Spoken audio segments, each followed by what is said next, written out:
Hi guys, I'm Zsof. Normally I like to be in garb, and I'm not. Number one rule of performing is never start with an apology, but I'm going to anyway. I had knee surgery 2.5 weeks ago, so I'm not really up to doing much other than lounging in tanks and shorts right now.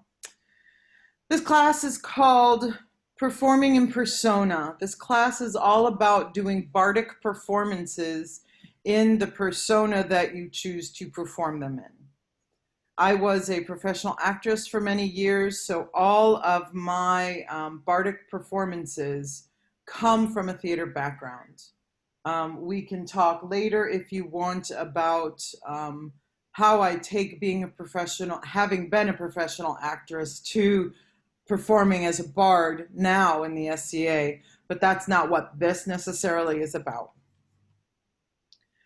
In the SCA, I have a Hungarian persona from the 9th century, and I am a storyteller primarily, and do in persona storytelling, either around bonfires or bardic circles, or I firewalk when I'm at larger events. So the first question you want to ask yourself when it comes to performing in persona is why? Why do you want to perform in persona? Understanding that there's no wrong answer for that. And so I'm hoping if everybody's comfortable, we can unmute or we can pop in chat and let me know what is it that you're looking for when we talk about performing in persona.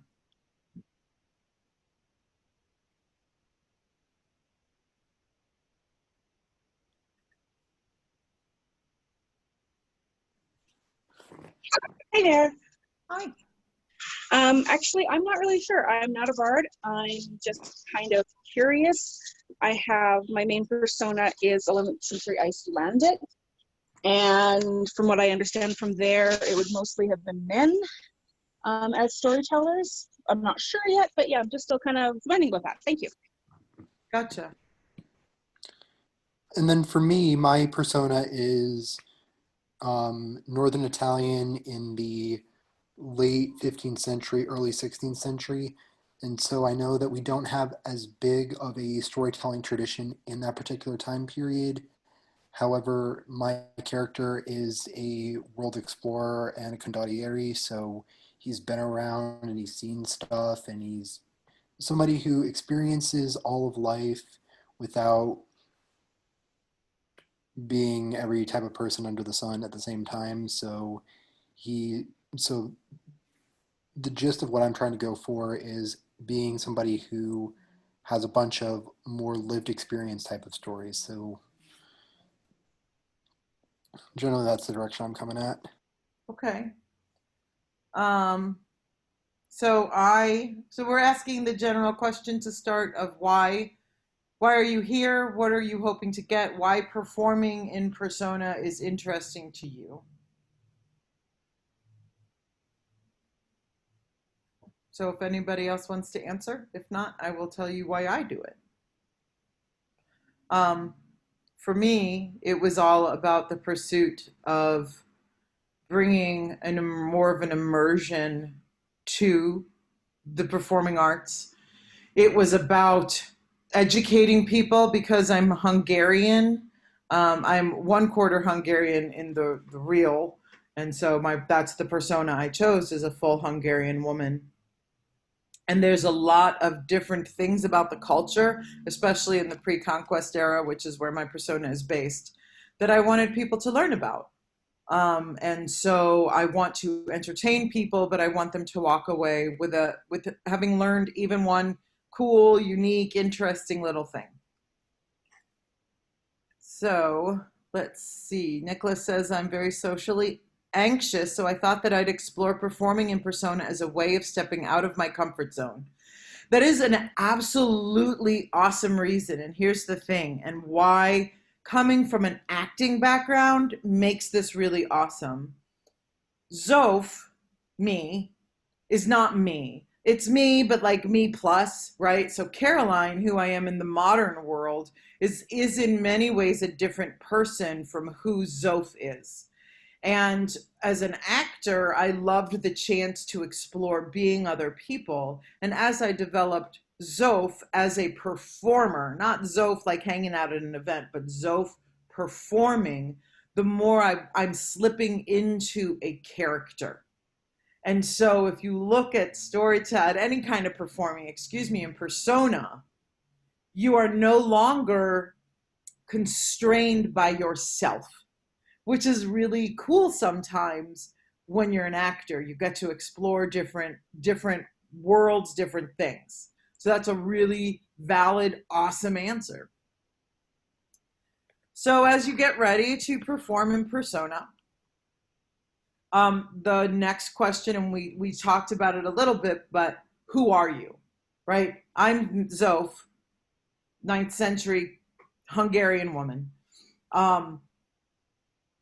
Each one of you has who your persona is. And I would not recommend changing persona for your stories. I've done it. It was really difficult for me, and it was disingenuous to my audience as well. I am known as Zsof, the Hungarian storyteller, throughout the known world at this point.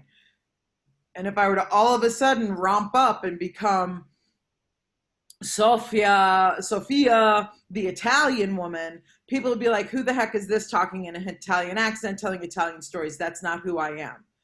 So, which also ties into a marketing conversation that is important to understand when you're performing in persona, which is that you are a brand when you're a performer. What's your brand? What's your branding? What's your marketing? So who you are, who you choose to be, what time period, what place, the name, all of that, and even what you perform is a brand that you're developing. You can change your brand, absolutely. But if I were to go from being Zsof, a 9th century Hungarian woman, and all of a sudden change to a 15th century German woman, there would have to be a huge rebranding campaign, right? Like marketing, to introduce people to the new person I had become in the SCA. So this is not something that I would say do this lightly. You can do it for fun, of course, but make sure your intention is one that you're committed to seeing all the way through. That being said, if it doesn't work, then it doesn't work. Toss it out the window. Because this is fun, right? This is our hobby. This is what we do for enjoyment. And if you're stressing about it, you're doing it wrong. So I'm Zsof, Hungarian woman, 9th century. How did I up my game? I started out and I was just wearing generic, T-tunic-y garb, right? And then I started really diving in deeper into what a woman of my status, my life, what would I wear? That was the first thing. So I started researching and making the correct outfits for my persona. It was a very long process, 5 or 6 years, to get all the pieces that I needed down to the boots, down to, I have short hair, so I had fake braids that I wore with hats. And you can slowly build step by step to having something authentic for your persona. But it's a good thing to think about, to bring that reality. Only because one person once said to me when I was starting out, I was wearing Norse because I was assisting with a reign of 2 Norse people, king and queen, and I was wearing Norse, and this person got really snarky with me because I was doing Hungarian storytelling wearing Viking clothes. How dare I? And so it just made me hyper aware. And of course, part of it was that guy's a goob and whatever. But it did hit me like, wow, how can I be authentic when I'm wearing something completely different? Now I know better because actually the Norse were all over Hungary too. So we have hopefully garb or pieces of garb that are correct for your persona. Simply because it's like a costume, and putting on a costume helps you get into that character that you're playing. Same with your garb. Then we need to look at the most important thing of all, which is, what are you going to perform in persona? I know somebody, a former apprentice of mine, Drake Orenwood, who is an Englishman from 16th century. and he wears full Elizabethan garb. He plays a lute. He has really worked hard to develop a true persona. And as far as the performance pieces he chooses to do, he doesn't do all of that, but he has these in persona moments where he speaks a little more forsoothly. He wears completely accurate clothing, plays the lute, sings a Dowland song or a song he wrote in the Dowland style. And you feel, oh my gosh, I've gone back in time now. I'm sitting here outside of Elizabeth's court and this man is entertaining us. That moment of going back in time is what makes that work for him and work for us. So find the right pieces that your persona would perform. I'm a storyteller. There's no real stories. There's mythology about the Hungarians from that time period where my persona lived. But I started diving into the history of Hungary. And as I read more and more history, the more I discovered stories that I could tell in persona to teach. Again, one of my goals was to teach people about Hungarian history. And one of my most famous stories, my most well-known stories, is about King Bela IV and a man and his company of men who sacrificed their life for the king. And it was a footnote, literally it was a footnote, this man's story, in a book. And I said, this dude like literally sacrificed his life for the king. How can this person be a footnote? This man and his men need more than to ever be a footnote. And so I, inspired by his story and his sacrifice, wrote Bela, the story for Bela IV. And so it can be something as simple as a footnote that inspires you to write a new piece, to write a new song. Songwriting is more difficult, obviously, because if you want to perform in persona, like my friend Drake, who does Elizabethan music, he spent many years studying Dowland's writing before he was ready to put pencil to paper to try to create his own piece for the lute and for voices that was as authentic to the Dowland genre, that genre of music, as possible. So there is nothing wrong, however, with just learning a Dowland piece if that's your persona. Learning a song, there's lots of resources. For example, Antonia, there's so many resources out there for you, whether it's performance, storytelling, or music. There's tons of things out there. The easier it is to find documentation, the easier your job will be, obviously. For me, I mean, like, I don't speak Hungarian. I still don't speak Hungarian because it's one of the hardest languages to learn. I can say a couple of words. So I just have friends in Hungary who translate things for me and help me work my way through these pieces. So the next thing is, and we're almost done, believe it or not. Unless anybody has questions, just pipe up. To accent or not to accent. The general consensus is not to use an accent, unless you're awesome at the accent. I say that with the disclaimer that I do perform with an accent. It is not a Hungarian accent, however, it is a Latvian accent because one of my best friends is from Latvia. And so I just do her accent and I have a good ear for that accent.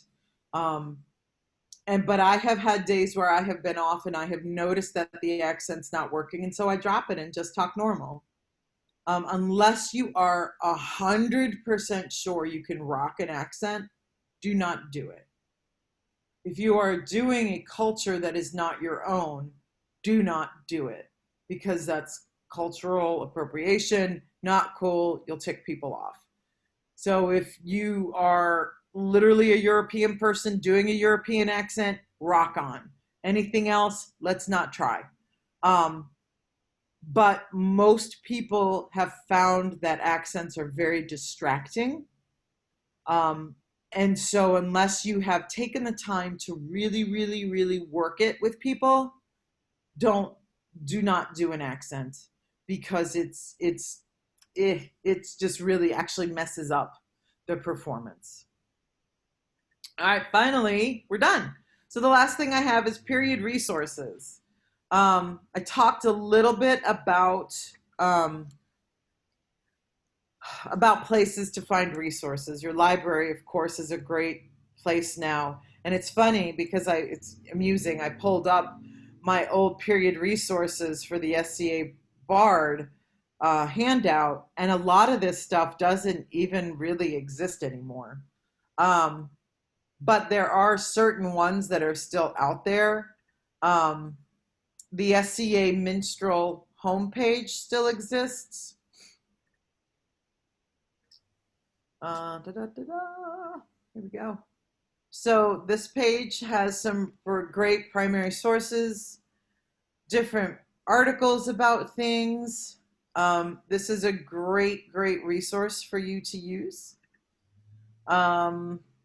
Luminarium.org. This one is a great resource to use. And they also have Irish, which is still kind of pretty popular with people. Maybe. Is it opening? Yep.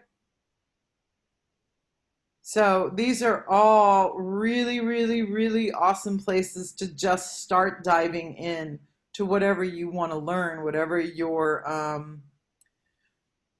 whatever persona you want to do. Now, the complete works of Shakespeare, I'm going to one of the easiest things to do if you have Elizabethan, rock on, man. Do a monologue. Grab a friend, do a scene, do it in persona. That's totally cool. Duke Cariadoc, in his miscellany, he's got period sources. He does a Middle Eastern persona. I'm sorry, I don't know which country his persona is from, but he does some really fabulous in persona storytelling. And I will drop this link to this in the chat as well, to this thing. Not sure. I'm just clicking stuff to see what still exists. I didn't have a chance to look at every single one of these links. Resources are your friends. Yeah, this still exists. La la la. So I'll share this link with everybody to get this information.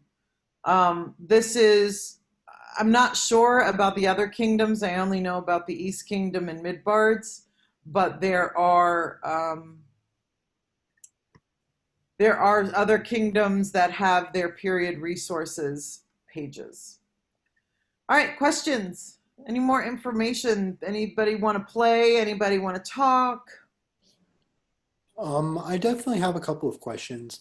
When you were mentioning, first off, when you were mentioning earlier about not doing an accent unless you're from that particular culture and it's a fairly solid one, what are your thoughts on either incorporating words from the language of that particular culture, like words and phrases of that into it? For example, as an Italian, if I found like Milanese dialect phrasing for certain things and I incorporate that just casually into the conversation because that would be what my character would or what my persona would normally say them as, would that be something that would be considered more appropriate and a little less cultural appropriation-y?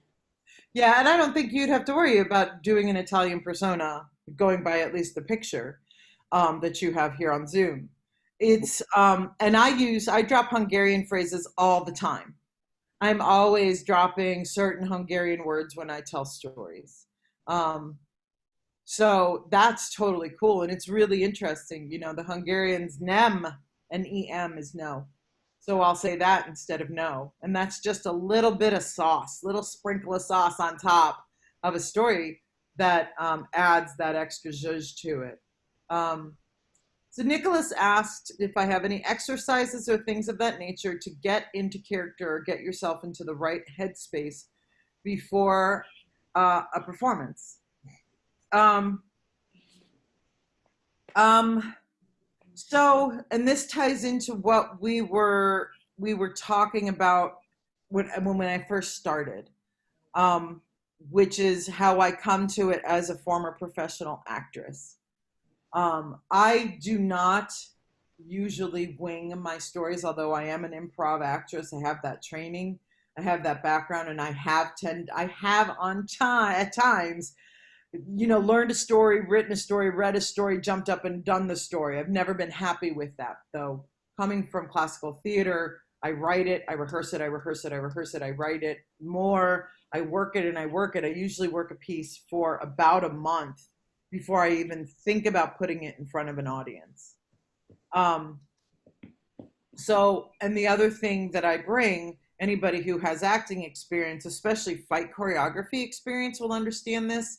You have to know where your movements are at all times when you are in a scene with a fight, for example. Because if you make one wrong move, you're going to knock out or get knocked out. And so it's the same sort of thing that I bring to my performances, because when you go to auditions, especially for professional theater, when you stand up to do a monologue, you should have rehearsed it from the minute your foot hits the stage to the minute your foot hits off stage, right? Every moment that you're on that stage, you should have rehearsed and blocked.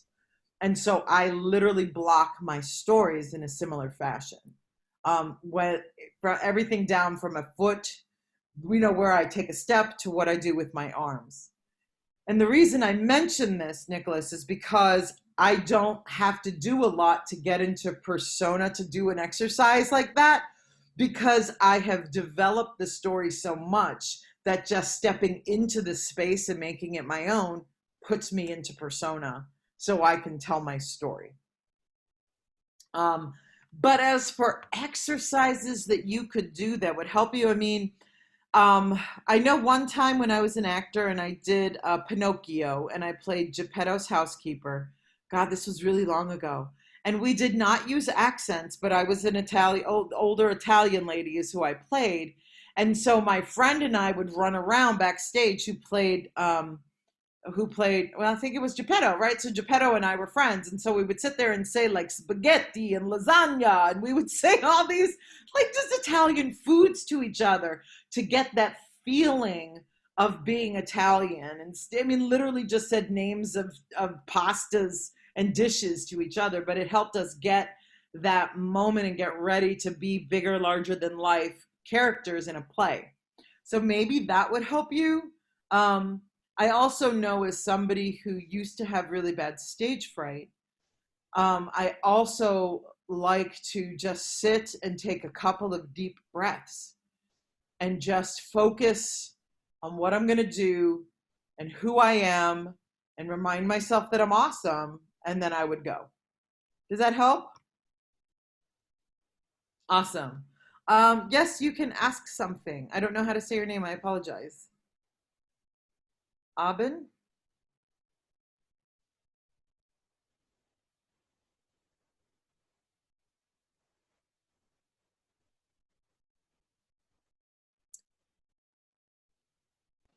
While he's getting his words together for it, Okay. I did have another question that I kind of wanted to get your opinion on.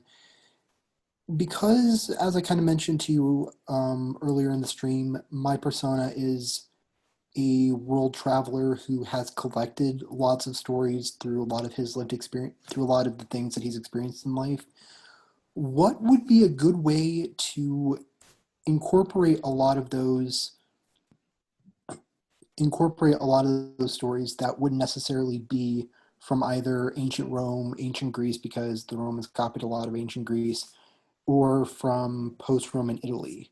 Like if I wanted to like do like a French fable or an English one, or heck, even if I went to to China or Japan and I found a fable or a short story from somewhere over there, what kind of what kind of things could I incorporate my into the piece where I'm still performing as Antonio Sforza, but I'm being respectful and honoring the cultures and celebrating the cultures where those stories were from, as opposed to coming off as making fun of it, because that's something I never want to do.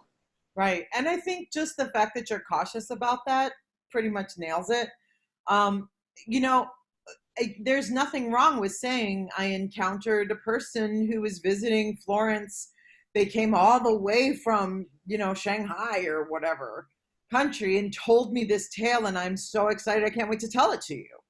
Like, that is just legit a reasonable way to introduce a story. You heard it, someone told it to you, you know, and so you want to share it with everybody else because they had to go back home.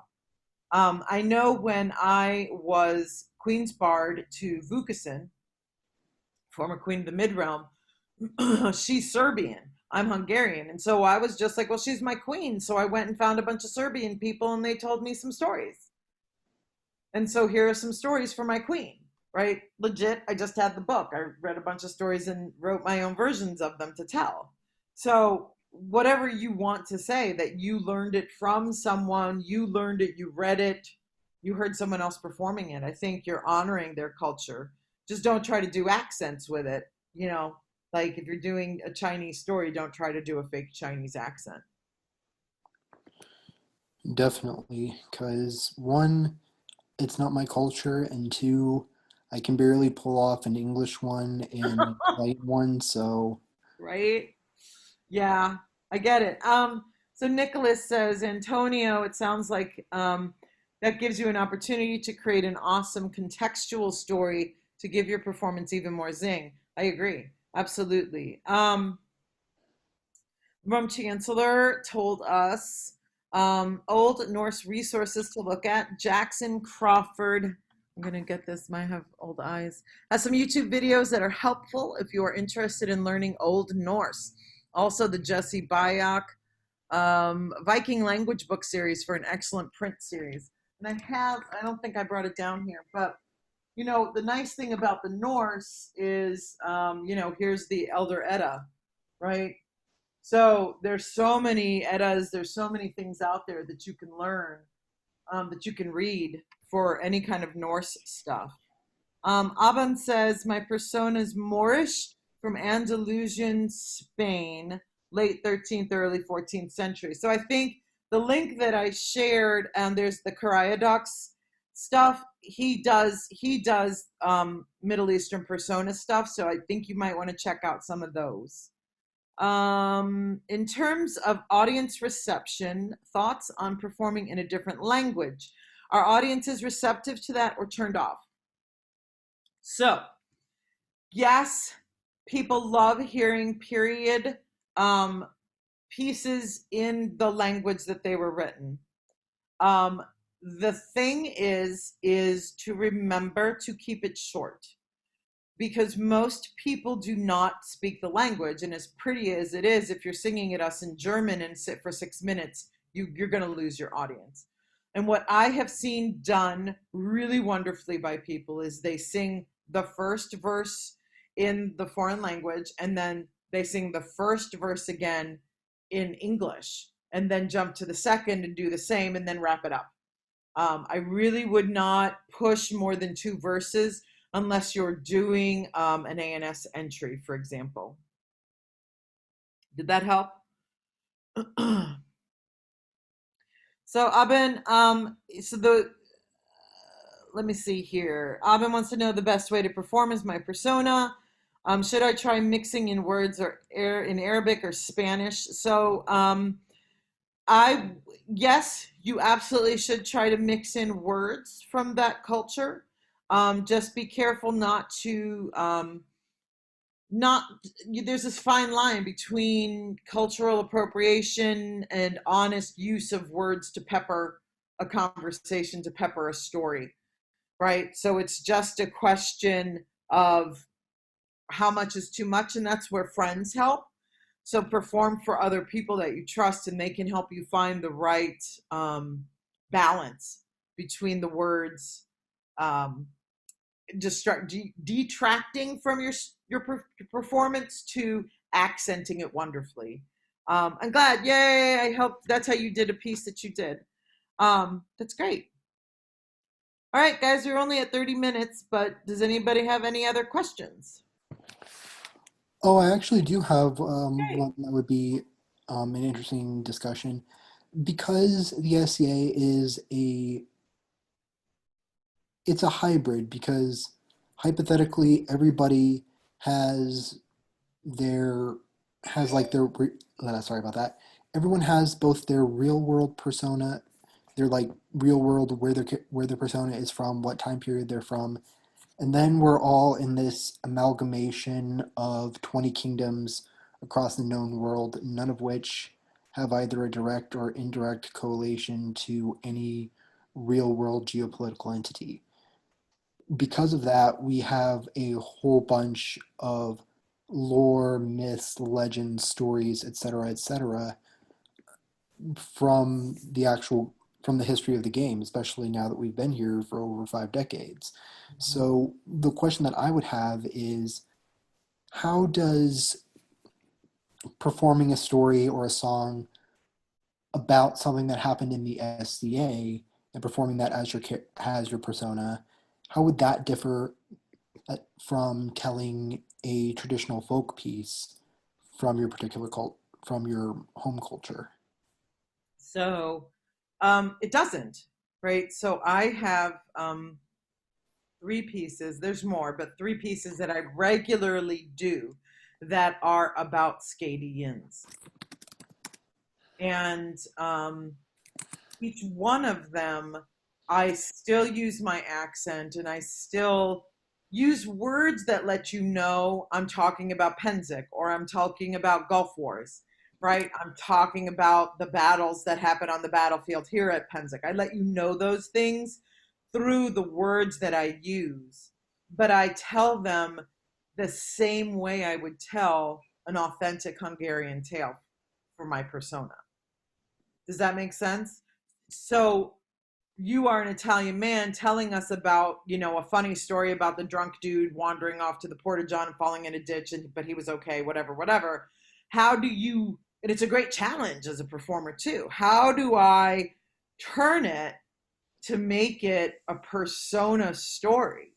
And that's what's really fun. And anybody is always welcome to reach out to me, and I will Zoom, I will Google Meet, I will whatever, and brainstorm with you on how to make that happen. But just try to keep it in the same phraseology you usually use with the performances that you already do in persona.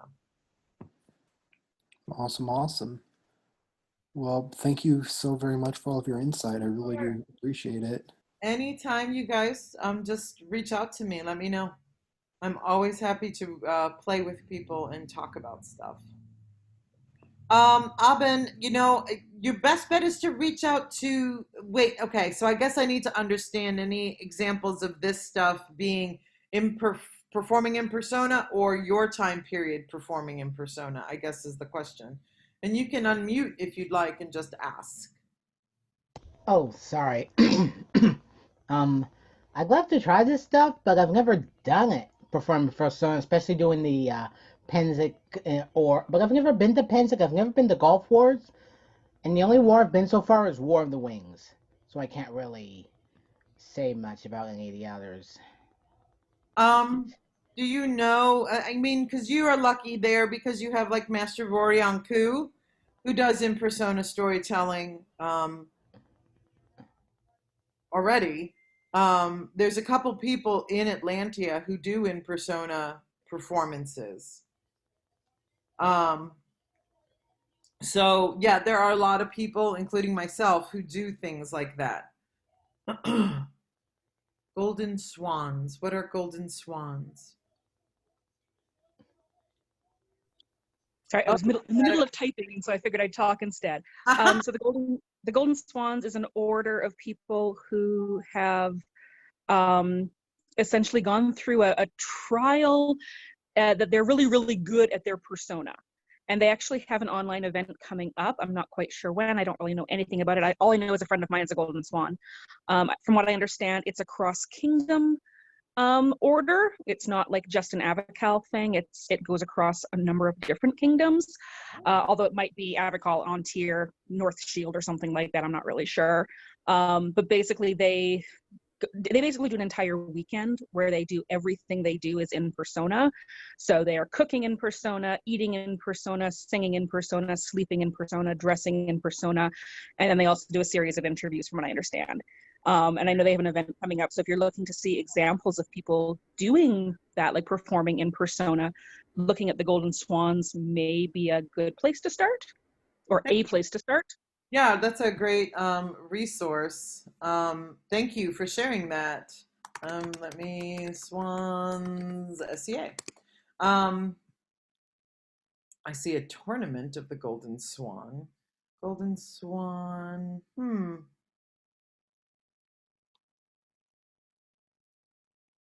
Ah, Golden Swan is a persona development challenge for female personas. Huh. Oh, fascinating. I'm looking for the.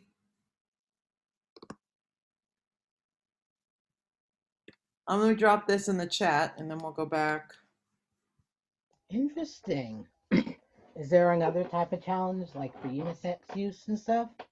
Not sure, but that I mean, this is they may know. They will have a better idea of other things that this happens around. I know that Dock has the Enchanted Ground, which is at Penzic. It's a full in persona immersion camping group, right? You know, at Penzic, you camp with your household, your group of people. And so in his thing, everything is in persona. You're, no phones, no modern language allowed. It's the Enchanted Ground. I have personally only been there a couple times to tell stories. I've also participated in a few immersion events where we did Beowulf was the first one, where we actually performed the first third of Beowulf at an event. And it was set up so that we were like in a long hall. And it had pillars and benches, and everybody wore the correct attire. No phones were allowed in there. And there was a cloth over the doorway to enter the hall, and they had put it over a bonfire. So just walking in, you smelled the smoke. Like, it was an incredible immersion event. So those are things that I've had experience with. But yeah, this Golden Swans, it looks pretty cool. And I will definitely check it out myself. But Abin, I would recommend reaching out to them and see if they can recommend one that's for all genders. I know Enchanted Ground, they are on Facebook. So if you just do a search for Enchanted Ground, you should be able to find them. I'm not on Facebook right now on my computer, so it'd be harder for me to log in and find it. Thanks. All right. Any other Yes, questions? offer. How do I pronounce your name? Zsof, Zsof. like loaf. Thanks, Zsof. Welcome. Any other questions? Are we good? I don't have anything. All I can say is it's been a really great class, and thank you so very much for teaching. I'm going to put, maybe if I can type, that's my email address, but you can also find me on Facebook. Sophia, quote, Zsof, Tzish, Tyzes. That's me. Or zofsky@gmail.com. Send me an email. Drop me a note. I'm happy, always happy to okay, not for the next 2 days until we're done with homecoming at the university I work with. After that, I'm your girl. Oh, sorry. So what's that Weebly one, the Appledore Shire? That's the Golden Swans. Cool. I was wondering, I missed your live stream and stuff earlier. Did you all like have any links or stuff from earlier before that I missed and anything? Nope. No, I just talked. So how like if I can mix in Arabic, like salam and all that, like Arabic greetings, I think I managed to at least mix in like at least when I was at War of the Wings, even when I was Persona, well, all that, I just like greeted people in Arabic, like salam and all that. And that's totally cool. Yeah, I would really recommend that you reach out to Doc, who can walk you through a little. Oh, yeah, thanks for attending, guys. I would reach out to Doc, who I shared a link to a doc. Did you see that? No, I don't. I didn't. Let me drop it in the chat again. Let me page up, copy, and I'll drop it in here again. In this link, there's Doc's Miscellany. And he is somebody who you probably really should reach out to, because when it comes to in-depth persona stuff, for Middle Eastern, for Turkish and everything, he's going to be your go-to person, because that's not something that I can give you anything more than vague general advice on. Nice. Oh, right about. I'm also going Landsknecht, German Landsknecht. At least think about being a drummer and stuff. Who can I talk to about Landsknecht, performing as like a Landsknecht? I do not know. I would go to that Enchanted Ground group, and see if they have anybody there. I'll log in really quick and I'll drop a link to it. Hey, Zoph, do you Yeah. think Gebhard would know that, Sir Gebhard? Not as much about persona in the storytelling stuff. But I mean, like, he would know more Lankesneck stuff than I would, as far as who's in that community and stuff. And I know he would help if somebody was willing to talk to him. Well, I found the Enchanted Ground thing, so let me drop that in for you. This is the Facebook group. I would absolutely, for all of you, recommend joining this group. And it's really a great resource for being in persona at events. And they can help, if you post in there, they can help you find people from the area that you're looking at exploring better than I could. Thanks. I'm a part of that group. Ooh, a Landsknecht Bard? That is so cool. All right, I want to let everybody go. Thank you. And hopefully see you soon. Bye. Mountagard Baron. Okay, Wow. thanks everybody for attending. We'll see you soon. Thanks, Zoph. Thanks a lot. Have a Thank good one, y'all y'all. so Thank much. you again for a great class. Thank you for the class. Thanks, everyone.